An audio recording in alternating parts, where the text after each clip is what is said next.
Hello viewers, welcome to ANR news updates. ప్రతిక్షణం ప్రజాపక్షం. This is Sanath Jayasuriya. గత వారం రోజుల నుంచి మోతీలాల్ నాయక్ అనే విద్యార్థి నాయకుడు నిరుద్యోగ సమస్యల మీద పోరాటం చేస్తూ గాంధీ ఆసుపత్రిలో ఆమరణ నిరాహార దీక్ష కూర్చుంటే ప్రధాన మీడియాకు కానీ ప్రధాన పత్రికలకు కానీ ఎక్కడ కూడా వార్త కనిపించలేదా? నిరుద్యోగ సంఘాలందరూ కూడా ఉస్మానియా యూనివర్సిటీలో కావచ్చు, గాంధీ ఆసుపత్రి ముందు కావచ్చు, నిరసనలు వ్యక్తం చేస్తున్నటువంటి నేపథ్యంలో, ఆందోళనలు వ్యక్తం చేస్తున్నటువంటి నేపథ్యంలో ఎప్పుడు కూడా ప్రధాన మీడియా అటెన్షన్ ఇవ్వకపోవడానికి గల కారణం ఏంటో ఖచ్చితంగా ప్రతి ఒక్కరు సమాధానం చెప్పాల్సినటువంటి అవసరం ఉంది.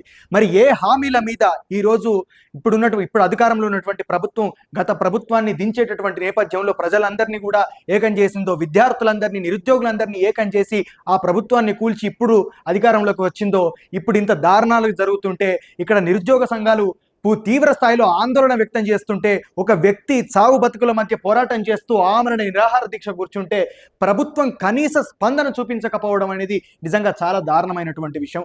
ఎందుకంటే 25,000 ఉద్యోగాల భర్తీ ఉంది, మెగా డిఎస్సి ప్రకటిస్తామని చెప్పి మా ప్రభుత్వం అధికారంలోకి వస్తే మెగా డిఎస్సి ప్రకటిస్తాం, జాబ్ క్యాలెండర్ ప్రకటిస్తాం, నిరుద్యోగ భృతినిస్తాం, ఖచ్చితంగా నిరుద్యోగులను ఆదుకుంటామని చెప్పి హామీని ఇచ్చినటువంటి ఇప్పుడు ఉన్నటువంటి ప్రభుత్వం, అధికారంలోకి వచ్చినటువంటి ప్రభుత్వం ఆ హామీలను ఎందుకు ఇప్పుడు పక్కకు దోసే ప్రయత్నం చేస్తుంది?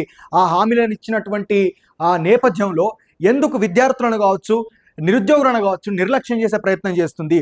ఉస్మానియా యూనివర్సిటీలో చాలా పెద్ద ఎత్తున విద్యార్థులందరూ కలిసి, నిరుద్యోగులందరూ కలిసి ఆందోళన వ్యక్తం చేస్తున్నటువంటి నేపథ్యంలో మరి సోషల్ మీడియాలో నిరుద్యోగుల తరపున మాట్లాడుతున్నాం, నిరుద్యోగుల కోసం పోరాడుతూ ఉన్నాం అని చెప్పినటువంటి సోకాల్డ్ మీడియా ఇప్పుడు ఎక్కడుంది? ఏ సొరికల పడుకున్నది? మేము కేవలం నిరుద్యోగుల కోసమే పోరాడుతున్నాం, నిరుద్యోగ సమస్యల మీద పోరాడుతున్నాం, ఈ రాష్ట్రంలో నెలకొన్నటువంటి ఈ యొక్క దొరపాలన గురించి పోరాడుతున్నాం అని చెప్పినటువంటి అప్పటి సోషల్ మీడియా, సోకాల్డ్ మీడియా మరి ఇప్పుడు ఎక్కడ దాక్కుందో ఖచ్చితంగా సమాధానం చెప్పాల్సినటువంటి అవసరం ఉంది. ఎందుకంటే చాలా పెద్ద ఎత్తున ఉస్మానియా విశ్వవిద్యాలయంలో కావచ్చు, అదేవిధంగా నిరుద్యోగ సంఘాలు అందరూ కలిసి కూడా ఇప్పుడు గురుకుల అభ్యర్థులు కూడా వచ్చి సాక్షాత్తు ముఖ్యమంత్రి వర్యుల యొక్క ఇంటి ముందు చాలా రోజుల తరబడి ఇప్పటి వరకు కూడా నిరసన వ్యక్తం చేస్తున్నటువంటి నేపథ్యంలో ప్రభుత్వం నుంచి ఒక హామీ కానీ ఒక స్పందన కానీ రాకపోవడంలో ఆంతర్యం ఏమిటో ఖచ్చితంగా సమాధానం చెప్పవలసినటువంటి అవసరం ఎంతో ఉంది. ఎందుకంటే ఏ హామీల మీద మీరు అధికారంలోకి వచ్చారు, ఏ హామీల మీద ఈరోజు మీరు ముఖ్యమంత్రి పీఠంలో కూర్చున్నారు, మీరు ప్రభుత్వంలో ఉన్నారో ఖచ్చితంగా దాన్ని గుర్తు చేసుకోవాల్సినటువంటి అవసరం, నెమరు వేసుకోవాల్సినటువంటి అవసరం ఎంతో ఉంది. తెలంగాణ రాష్ట్రం రావడానికి ముఖ్యమైనటువంటి కారణం విద్యార్థులే.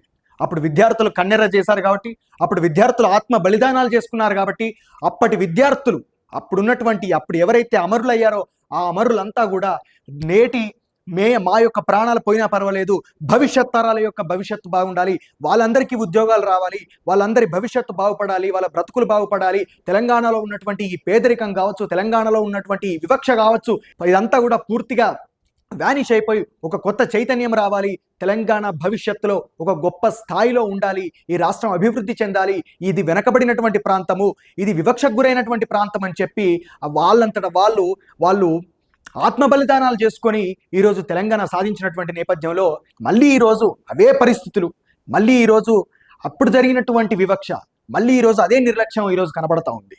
ఎందుకంటే అప్పుడు ప్రాంతాల వారీగా వివక్ష చూపెడితే ఇప్పుడు ప్రస్తుతం కేవలం కార్పొరేట్ శక్తుల యొక్క స్థాయిని పెంచడానికి, కేవలం బిజినెస్కి సంబంధించినటువంటి వ్యవస్థను, ఇన్ఫ్రాస్ట్రక్చర్ని డెవలప్ చేయడానికి మాత్రమే ఈరోజు ఉన్నటువంటి గత ప్రభుత్వం కావచ్చు, ఇప్పుడున్నటువంటి ప్రభుత్వం కావచ్చు అడుగులు వేస్తున్నట్టుగా ప్రస్తుతం జరుగుతున్నటువంటి విషయాలను కనుక మనం పరిశీలిస్తే మనకు అర్థమవుతూ ఉంటుంది. ఎందుకంటే నిరుద్యోగుల సమస్య మీద మాట్లాడి, నిరుద్యోగులను నిర్లక్ష్యం చేశారన్నటువంటి సమస్య మీద మాట్లాడి అధికారంలోకి వచ్చినటువంటి వ్యక్తులు, నిరుద్యోగులను మభ్యపెట్టినటువంటి వ్యక్తులు మరి ఈరోజు అధికారంలోకి వచ్చిన తర్వాత ఎందుకు ఈరోజు వాళ్ళను నిర్లక్ష్యం చేస్తున్నారు?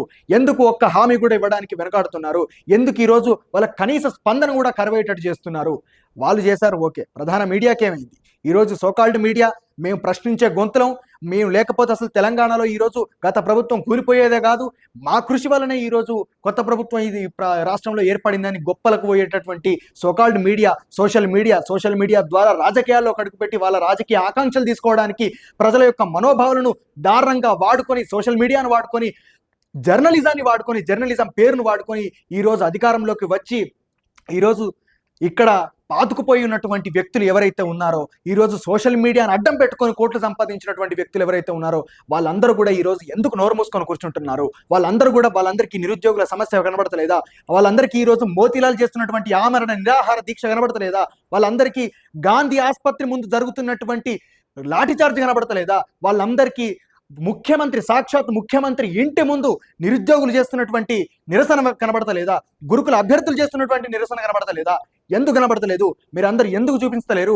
కొన్ని లక్షల వ్యూవర్షిప్ ఉన్నటువంటి మీ ఛానల్ లోపల మీరు ఈరోజు ముఖ్యమంత్రి కార్యాలయానికి సంబంధించినటువంటి విషయాలు చూపెడతారు, అనవసరమైనటువంటి విషయాలు చూపెడతారు, మీరు ఎక్కడెక్కడ తిరిగారో చూపెడతారు. గత ప్రభుత్వం చేసినటువంటి అరాచకాలు ఇవి, గత ప్రభుత్వం చేసినటువంటి దారుణాలు ఇవి అని చెప్పి గొంతు చించుకొని బట్టలు చింపుకున్నటువంటి వ్యక్తులు ఈ రోజు ఎందుకు నోర్లు మూసుకొని నోటికి తాళం వేసుకొని ఉంటున్నారో సమాధానం చెప్పవలసినటువంటి అవసరం ఉంది. ఎందుకంటే విద్యార్థులు కావచ్చు, నిరుద్యోగులు కావచ్చు, ఈ 10 ఏళ్ల పాలనలో నలిగిపోయినటువంటి ప్రజలు కావచ్చు, మీ మాటలు నమ్మి, మీరు చెప్పినటువంటి విషయాలు నమ్మి ఈరోజు ఆ ప్రభుత్వాన్ని గద్దెదించి ఇప్పుడున్నటువంటి ప్రభుత్వాన్ని నిలబెట్టే ప్రయత్నం చేశారు.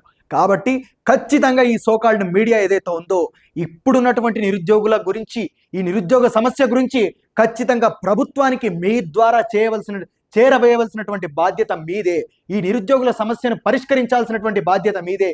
ఎందుకంటే ఆ పార్టీకి చెందినటువంటి యువ నాయకులు ఎవరైతే ఉన్నారో, విద్యార్థి విభాగానికి మేమే అధినేతలమని చెప్పుకున్నటువంటి వ్యక్తులు ఎవరైతే ఉన్నారో, ఆ రోజు ఉస్మానియా యూనివర్సిటీకి వెళ్ళి విద్యార్థులందరినీ ఏకం చేసి మాటలు మాట్లాడి హామీలనిచ్చి ఈ రోజు సమాధానం దాటవేసి ఎక్కడో కలుగులో ఎలుక దాక్కున్నట్టు దాటుకుంటే దానికి అర్థం ఏమిటి?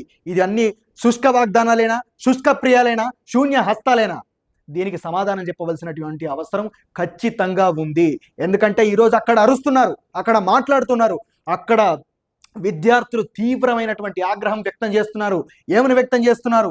ఈరోజు ఆ ఛానల్స్ ఏవైతే మమ్మల్ని రెచ్చగొట్టాయో, ఏ ఛానల్స్ అయితే మమ్మల్ని ముందుకు నడిపాయో, ఏ ఛానల్స్ అయితే గత ప్రభుత్వాన్ని గద్దెదించడానికి మమ్మల్ని వాడుకున్నాయో, ఆ ఛానల్స్ ఈరోజు అదే నిరసన, అదే ఆవేదన ఈరోజు మేము వ్యక్తం చేస్తుంటే వాళ్ళు ఇక్కడికి రావడం లేదు. వాళ్ళు మా యొక్క ఆవేదనను ప్రభుత్వానికి చూపించడం లేదు, ప్రభుత్వానికి కాదు ప్రజలకు కూడా చూపించట్లేదని చెప్పి ఈరోజు వాళ్ళు ఆవేదన వ్యక్తం చేస్తూ ఉంటే మీరందరూ ఎక్కడ దాక్కున్నారు, మీరందరూ ఎవరికి అమ్ముడుపోయారో ఖచ్చితంగా సమాధానం చెప్పవలసినటువంటి అవసరం ఉంది.